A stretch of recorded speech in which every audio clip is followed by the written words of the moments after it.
Salut à toutes et à tous, j'espère que tout le monde va bien. Écoutez, moi j'ai plutôt la forme, tranquille, on est en week-end. Bonne semaine pour la bourse. Écoutez, on va voir ça tout de suite. Évidemment, le petit disclaimer. Cette vidéo est en aucun cas un conseil d'investissement. Les valeurs que je vous propose dans cette vidéo, je ne propose pas de les acheter ni de les vendre. Et vous êtes seul responsable de vos investissements. Ceci dit, on va commencer. Vous savez que j'aime bien Quantum Genomics. Je suis sur Galapagos, donc j'aime bien la regarder. Lumibird, je vous avais montré un range sympa. Athos retournement. Kinepolis, je vous en avais parlé un peu. CGG, Nexity. Voyageur du monde que j'ai déjà parlé. Et Fugro Katana, pardon, dont j'avais déjà parlé dans mes précédentes vidéos. Alors on va commencer tout de suite. Alors déjà, qu'est-ce qui s'est passé cette semaine? On a mal commencé la semaine, mais on est reparti. Donc par rapport à la semaine dernière, on est à plus 1,68. Bon, ce qui est plutôt pas mal. Après, on est revenu sur des seuils quand même clés, à savoir 6300, entre les 6002 et les... Alors attendez, entre les 6400 quoi. Et puis les 6000. Voilà. Ouais, cette zone-là, elle est un peu... elle est rachetée directement. On peut le voir là, on le voit là. Ce qu'il faudrait, c'est ressortir de ce petit canal pour aller reviser des tops comme celui-ci déjà. Si on pourrait revenir sur ces niveaux-là la semaine prochaine, 6560 on va dire, ce serait déjà un peu plus positif. De là à dire que c'est un gros rebond qui va repartir, non. C'est un rebond simplement technique. La semaine prochaine, on peut très bien voilà, entamer une semaine et revenir sur le support que j'avais tracé de la guerre en Ukraine. C'est possible. C'est possible. Ce n'est qu'un rebond technique à mon avis, pour moi. Donc voilà, mis à part ça, le CAC c'est fait. Ensuite, Quantum. Vous savez que je l'aime bien parce que je pense qu'il y a un potentiel à faire intéressant sur cette action. Voilà, on s'approche tout doucement de cette zone-là. Attendez, si on revient en semaine, voilà, on peut voir qu'on s'en approche tout doucement. Cette semaine, ouais, aujourd'hui elle a fini à moins, moins 2. Oui, la semaine du 9. Alors attendez, j'étais en train de me dire, ça se trouve, il s'est même pas mis à jour mon truc. Si, c'est mis à jour, c'est bon. Donc oui, donc on s'approche tout doucement de cette zone-là. Il y a quand même encore combien à perdre? Ouais, il y a un bon 10%. Mais écoutez, moi ça me semble pas déconnant. À surveiller, celle-ci à surveiller. À surveiller, à surveiller. Ensuite, Galapagos, donc vous savez que je suis dedans.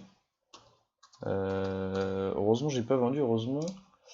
D'ailleurs, en fait, moi, Galapagos, j'ai gardé mon stop psychologique, ce que j'avais fait en fait avec Galapagos. Euh,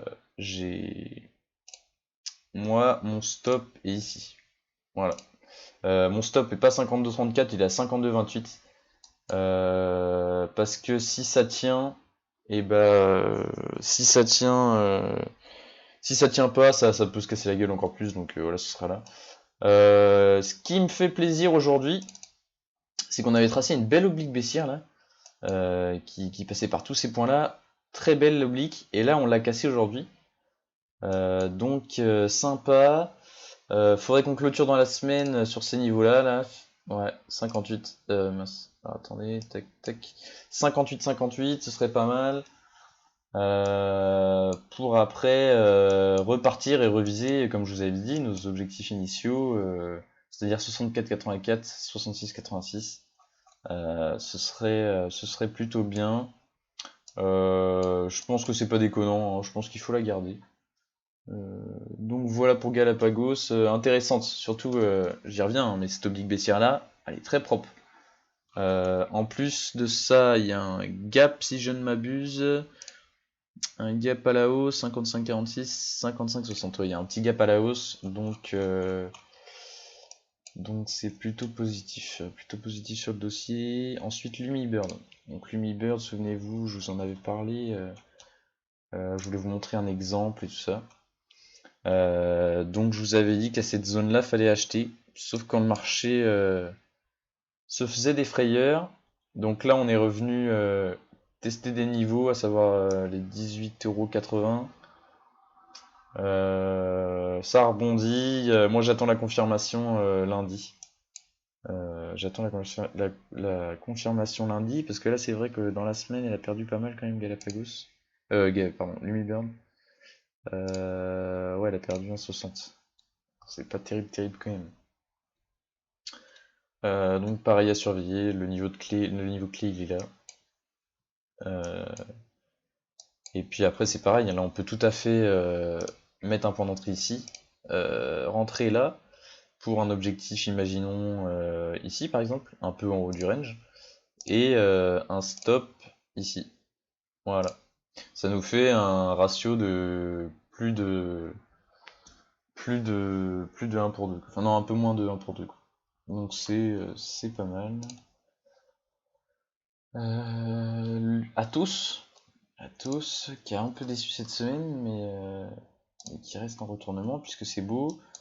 On l'avait vu, le double creux. Et puis bah là, moi je vous avais proposé le dépassement de ce niveau-là à l'achat pour repartir. Et puis là, ce qu'il nous a fait, aujourd'hui déjà, c'est un plus 1,96. Moi je pense qu'il faut attendre. Le dépassement au moins de ces niveaux-là, quoi. Je pense qu'il faut attendre le déplacement de cette bougie-là, 24-21, pour essayer de partir à l'achat. On pourrait mettre un stop, je pense, vers ici. Ce qui nous ferait 8% à peu près.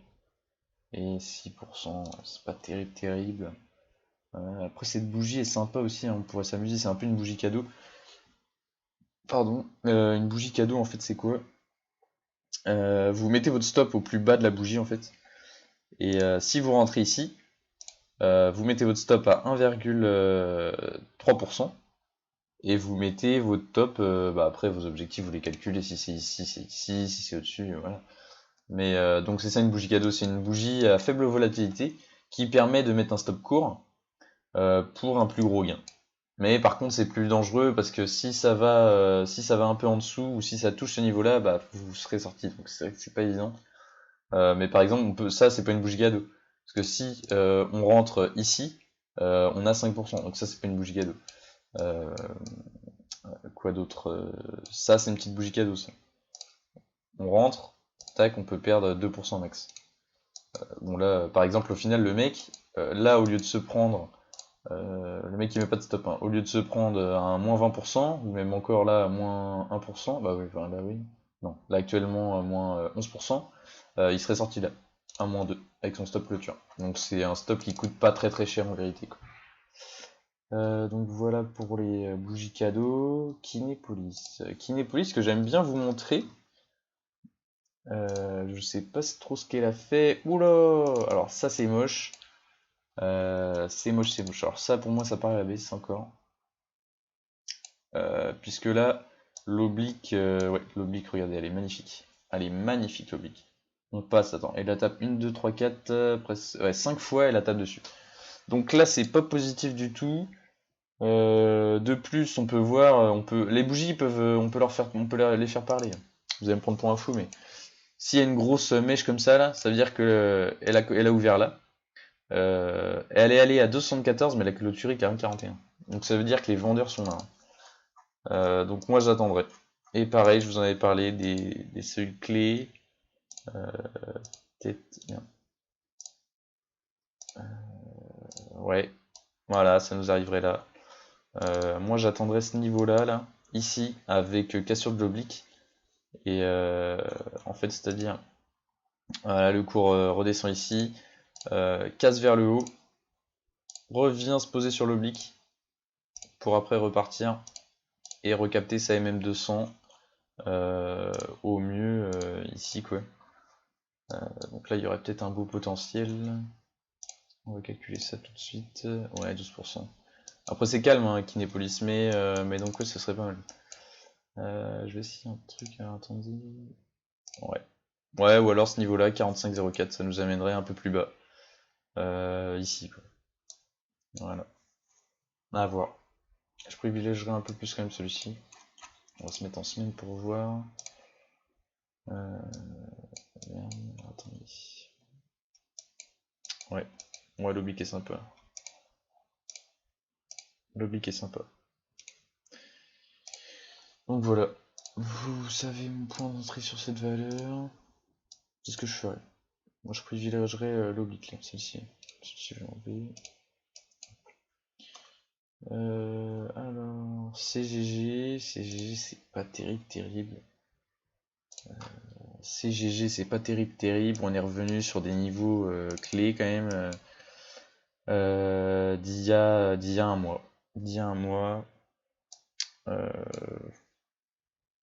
Moi je ferais pas grand chose là-dessus. J'attendrai parce que ça peut encore se baisser, ça peut aller sur ces niveaux-là. Peut-être ça en premier temps, ouais, ça peut aller là, donc très attention, CGG, faut faire très gaffe, faut faire très attention, c'est une belle boîte, hein, quand il y a des impulsions, c'est sûr, c'est énorme. Quand là on la prend, c'est juste celle-ci, là, c'est 27%. Par contre, derrière, la chute fait mal. Celui qui est rentré ici, imaginons, celui qui est rentré au breakout d'ici, là, de 1,1485, il est rentré au breakout, pardon, il n'a pas mis de stop, il est, on va le calculer tout de suite, il est à moins 20. Donc ça va très très vite, CGG. Donc c'est pour ça ces valeurs-là, suivez beaucoup votre écran, hein, suivez beaucoup l'action parce que ça peut être à double tranchant, ça peut rapporter beaucoup, mais ça peut faire perdre beaucoup aussi, quoi. C'est un peu. Moi je suis pas trop à l'aise quand j'achète des valeurs comme ça, en vérité. Nexity. Nexity, c'est baissier. On revient sur des niveaux Covid. Donc à voir. À voir. Moi je pense qu'il y a une petite zone de prix quand même dans ces eaux-là. Bon, peut-être plus ici. Bah, je pense qu'on l'est là. Je pense qu'on est dans la zone de prix. Je pense qu'on est dans la zone de prix. On peut peut-être voir un double top puisque. Attendez, je vais supprimer ça. On peut peut-être voir un double top. Pas un double, non pas un double top, ouais. Presque validé. À voir. Moi, typiquement sur les valeurs comme ça, j'attendrai dépassement de 31,04 pour passer à l'achat. Pour avoir un pré-signal acheteur. Mais par contre, vu que c'est très baissier, évidemment les objectifs sont énormes. 12%, ouais. C'est pas mal quand même. C'est pas mal. À suivre, dossier à suivre. Après, je vous cache pas que c'est un peu compliqué en ce moment la conjoncture, puisque les actions qui ont envie de monter sont freinées par les marchés, et les actions qui sont un peu neutres, un peu bancales, et ben elles prennent encore plus cher à cause du marché, quoi. Donc en fait, c'est très compliqué.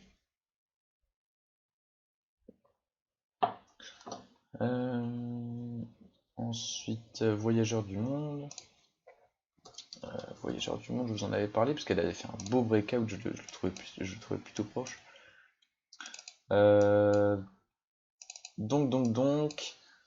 Donc ouais, je pensais qu'il allait y avoir un breakout. Bah, effectivement, ça a consolidé, et puis là, ça latéralise actuellement. Mais on voit que là, ce niveau-là fait office de grosse résistance, les 107 là. Ouais, c'est 107 là, il faut dépasser. Ah bah moi par exemple, je pense que le niveau il est très très clair à suivre. Hein, on va pas se compliquer la vie. Il est là. Les 107, 6 cassures des 107, on fait l'objectif qu'on a dit depuis, que je vous avais dit depuis le début, qui est les 122. En plus avec les vacances, peut-être que la dynamique sera jouée par les opérateurs, à savoir. Mais ça nous laisserait un petit potentiel de hausse quand même. Ouais, 14% c'est pas dégueu. Et puis avec un stop, ouais, je sais pas trop où le mettre. pas évident. Peut-être 98,6. Un peu en dessous la mèche. Mais le ratio devrait pas être incroyable. Ouais, 8. Donc le ratio est bon, mais pas incroyable quoi. Et puis c'est plutôt mou, en fait, attention à votre taille de position, rentrez pas avec 10 000 euros là-dessus. Qu'est-ce que. Là on a 3000 de volume, ouais, il y a 300 000 euros de volume dans la journée, c'est pas énorme, hein. Il y en a eu du volume, il y en a des fois, hein, mais bon, c'est pas incroyable. Franchement, c'est pas incroyable. Euh... Katana. Katana qui était en tendance baissière à très court terme, mais j'ai envie de dire ça va. Dans la semaine, elle perd combien? Depuis le début de la semaine, elle perd à 5% tout de même, hein. Non, pardon. 1, 2, 3, 4, 5, hop, hop, 4%, ouais, 4% tout de même. La zone que je vous avais dit, la semaine dernière, je crois pas que je l'ai regardé, Katana, je vous l'ai pas remontré. Mais pareil, la zone que je vous avais dite, on s'en approche, tout doucement, mais on s'en approche. La MM200. Donc là, moi j'attends contact. Comme il y a eu là, vous vous rappelez, je vous avais montré. J'attends contact avec la MM200. Et puis dépassement de la MM10. Et puis après on achète. On achète Katana, je pense que pas les yeux fermés, j'irai pas jusque là, mettez votre stop quand même. Mais ça peut être intéressant. Alors, attendez, je vais regarder la bougie. On n'est pas allé à 6,92. J'ai enlevé mon ordre d'achat moi là-dessus. Mais ça c'est le dossier que j'ai à suivre. J'en parlais peut-être il y a 2-3 semaines, et puis bah il se passe pas grand chose, donc bon, ça sert à rien de les suivre toutes les semaines quand il se passe rien. Mais ouais, là ça revient à des niveaux de prix assez intéressants. Fondamentalement en plus la boîte est plutôt bonne, donc ça incite aussi à acheter. Et pour finir, Fugro qui monte inexorablement. Fugro, elle a un beau parcours, hein, depuis le début d'année, depuis la cassure de la M200, c'est à 71%, c'est une très très belle valeur. Fondamentalement, je connais pas du tout, par contre. Mais ce qui se passe sur l'action, c'est plutôt propre. Euh, ouais. Faudrait qu'on dépasse ce niveau-là pour aller peut-être viser. Ouais, y a pas grand-chose, hein. Par contre, c'est plus le retournement qui est en train de se faire en hebdo qui est plutôt propre, quoi. Je vais vous refaire mes grandes flèches que j'imagine vous aimez tant. Donc là, ça baisse, ça latéralise. On voit que ça essaye de monter, hein, mais ça repart à la baisse directement. Ça construit un peu, boum, ça baisse. Et là, on voit que les opérateurs sont intéressés par le dossier. Voilà. Jusqu'à casser la MM200. Euh, donc, euh, donc voilà. Donc ça peut être un très beau retournement, puisque je sais pas si ça a déjà été fait depuis après en mois le. Ouais, après c'est la M200 en mois forcément. Mais donc il y a des beaux niveaux à venir jouer, hein. Des objectifs long terme là, eh ben, il y a plus de 100, ouais, non, un peu moins de 100% du coup, mais ouais, 71% encore, hein. Franchement à suivre. Belle valeur en tout cas. Moi ce que je voulais regarder, bah alors attendez, on va aller regarder tout de suite. Euh, donc si vous ne connaissez pas encore pour regarder le fondamental d'une boîte, ce site-là est génial. Zone Bourse. Donc en fait c'est un site qui répertorie les cotations, mais il répertorie aussi toutes les données des entreprises, notamment financières, tout ce qui est fondamental en gros. Donc, euh, donc voilà, donc vous allez là-dedans, voilà, l'action de la journée, vous avez le récapitulatif de la semaine, donc le chiffre d'affaires. On voit le PER estimé 16, ok. Fugro est le leader mondial en matière de données géographiques, recueillant et analysant des informations complètes sur la Terre et les structures qui la composent. Ok. Intéressant. Intéressant, intéressant. Après, faut voir. Faut voir, faut voir. En tout cas, ouais, intéressant à suivre. Donc, n'hésitez pas, hein, si une action, vous trouvez ça sympa, il y a toutes les actions américaines, tout ça, donc plutôt intéressant. D'ailleurs, là, on voit plutôt une belle journée en perspective pour la bourse. Ça fait plaisir quand même, les journées comme ça. Donc voilà, bah écoutez, moi je vais vous laisser. Sur ce, écoutez, je vous souhaite un bon week-end. Profitez bien. Et puis à la semaine prochaine. Allez, ciao, bye.